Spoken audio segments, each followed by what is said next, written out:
சங்கீதம் 73ல் ஆசிப் கரெக்டாக சொல்லுவார் ஃப்ரெண்ட்ஸ். இந்த சங்கீதம் 73 படித்தா உங்களுக்கு தெரியும்.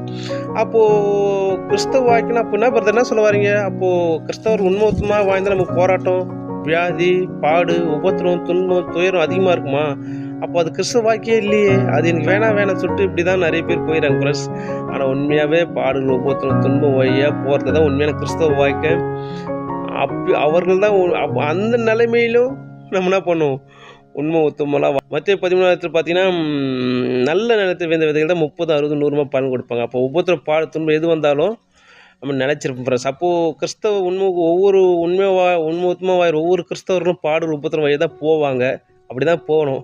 ஆனால் கடவுள் தான் அது மத்தியிலையும் நமக்கு சந்தோஷ சமாதானம் மெய்யான இறைப்பர் தருவார் ஃப்ரெண்ட்ஸ்.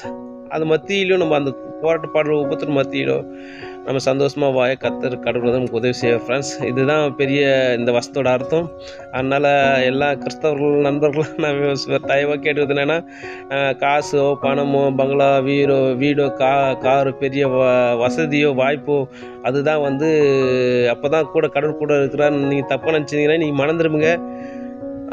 அப்பேற்பட்ட வாழ்க்கை கடவுள் கொடுக்குற வாழ்க்கை கிடையாது. அது உண்மையுள்ள வாழ்க்கை கிடையாது. அது வஞ்சகம். அது கடவுள் கொடுக்குற ஒரு அனுமதிக்கிற ஒரு வஞ்சகம்.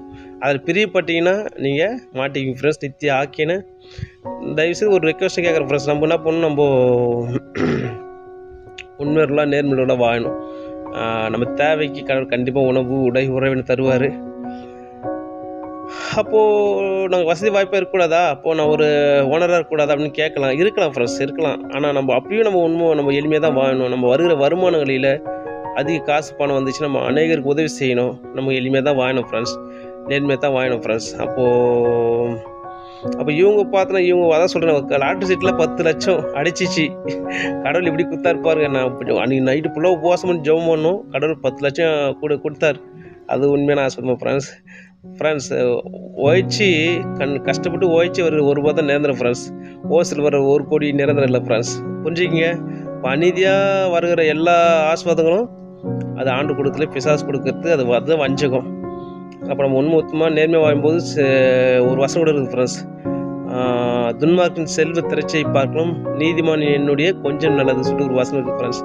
Okay friends, புரிஞ்சுக்கிங்க. தயவுசெய்து அப்பேற்பட்ட ஆசீர்வாத மயக்கத்தில் இருந்தீங்கன்னா மனம் திரும்புங்க. நேர்மை உண்மைத்தமாக வாழுங்க.